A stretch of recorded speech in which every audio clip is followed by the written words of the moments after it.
Bolsonaro inelegível para 2026. Gente, hoje tivemos aí uma notícia bomba, né? Uma notícia aí que o Brasil inteiro quer saber referente ao TSE, que é o Tribunal Superior Eleitoral, do julgamento do Bolsonaro, se ele vai poder ou não se candidatar a presidente para as eleições 2026. E eu vou explicar tudo o que aconteceu, né, nesse julgamento, explicar alguns pontos que eu tirei em relação à matéria, e é importante você entender, então por isso, assista até o final, aproveita, se inscreva no canal quem ainda não é inscrito, deixa o like e compartilhe o vídeo. Olha só, o Moraes, ele suspendeu o julgamento do Bolsonaro no TSE. Os ministros já têm uma nova data para votar novamente, então se prepara aí, porque a Justiça Eleitoral reservou 3 sessões para julgar a ação do PDT, que acusa o ex-presidente de abuso de poder político e uso indevido dos meios de comunicação. E o presidente do Tribunal Superior Eleitoral, TSE, é o ministro Alexandre de Moraes. Ele suspendeu, na tarde dessa quinta-feira, hoje, dia 22 de junho, o julgamento da ação do Partido Democrático Trabalhista, que é o PDT, que pede a inelegibilidade do Jair Bolsonaro e também de Walter Braga Neto, candidatos à presidência da República nas eleições de 2022. E o julgamento ele continuará a partir de uma nova data, que será para a próxima semana, na terça, dia 27, em uma sessão que deve começar às 19 horas. É isso mesmo, à noite.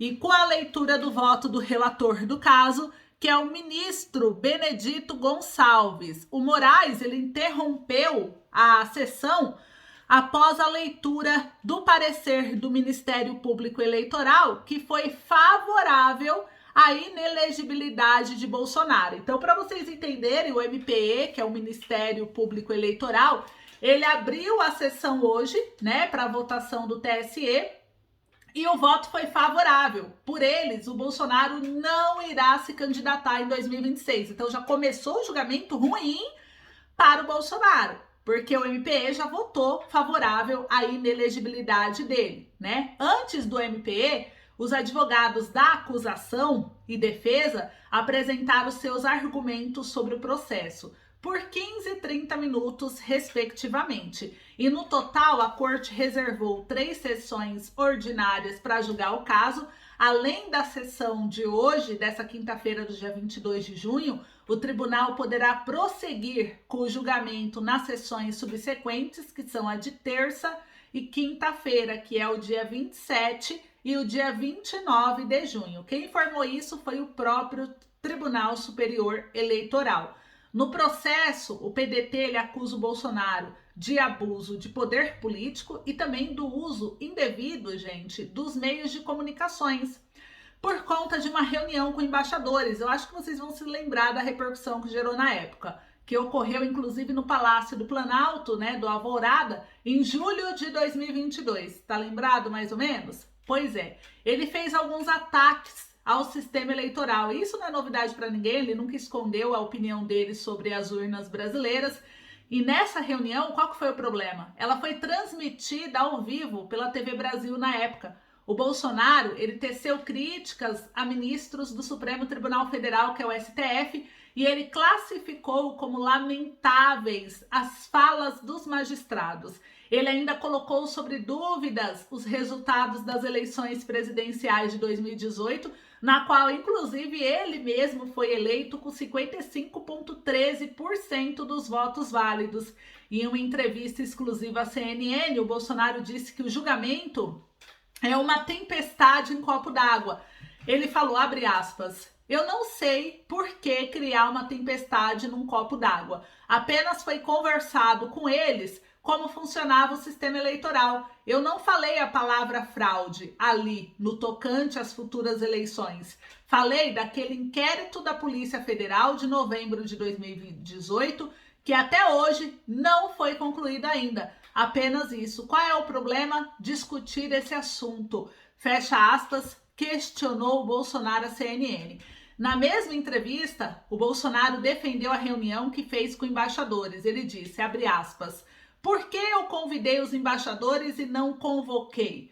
porque 2 meses antes, aproximadamente, o ministro do STF, que é o Edson Fachin, que compunha o TSE, reuniu-se também com aproximadamente 65 embaixadores e falou sobre eleições, sobre o sistema eleitoral e mandou uma mensagem muito parecida com o seguinte: tão logo o TSE anuncia o resultado das eleições, vocês façam sugestões junto ao respectivo chefe do Estado para que o reconhecimento do eleito se faça imediatamente, fecha aspas, justificou o ex-presidente. Abre aspas de novo, ele continuou, ele disse: eu convidei os embaixadores, em torno de 60 apareceram, ou seus representantes, e eu falei sobre o sistema eleitoral brasileiro, como ele é na prática, e teci comentários sobre o inquérito de novembro de 2018 que começou e não foi concluído sobre possíveis fraudes nas eleições de 2018. Isso o que aconteceu.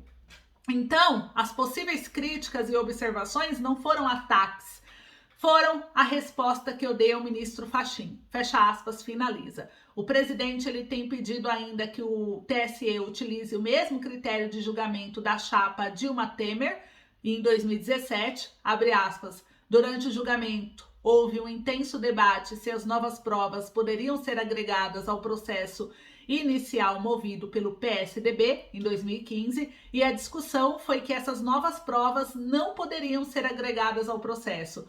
Logicamente, ficou frágil a ação e por 4-3 o TSE manteve a chapa Dilma Temer, afirmou Bolsonaro em uma visita ao Senado. Então, a CNN ontem, o ex-presidente disse que a jurisprudência não pode ser aplicada de acordo com a cara da pessoa que está sendo julgada. A esquerda é assim, a direita é assado. Isso não pode ocorrer. Então, só para você entender o passo a passo como será o julgamento, as etapas já concluídas, o relatório da ação, o julgamento, ele foi aberto, ele será, já que foi adiado, pelo relator da ação, que é o ministro Benedito Gonçalves. Ele deve apresentar o seu relatório do caso, o que ele acha sobre isso e o voto dele, que está disponível no site do TSE para consulta pública desde o início do mês. O relatório contém o resumo de tramitação da ação da Corte, informando as diligências solicitadas, os depoimentos tomados, bem como as perícias e as providências requeridas pelo relator na etapa de instrução processual, explicou a Corte. Aí vem a acusação, Depois que ele apresentar a acusação, o presidente do TSE, o ministro Alexandre de Moraes, ele concederá 15 minutos para que os advogados da acusação do PDT apresentem a sustentação oral com seus argumentos sobre o caso. Aí vem a defesa, aí o Bolsonaro vai se posicionar, O relator já deu parecer, a acusação veio e trouxe, deu relatório, a acusação veio e trouxe o seu posicionamento, aí vem a defesa e o Alexandre de Moraes fará o mesmo para os advogados do Bolsonaro, dará 15 minutos para eles poderem se defender. Aí vem o parecer do MP, Encerrado essas sustentações orais, o presidente do TSE dará a palavra para o representante do Ministério Público Eleitoral, que inclusive já deu o voto favorável à inelegibilidade do Bolsonaro, para que ele comunique o parecer do órgão sobre a ação.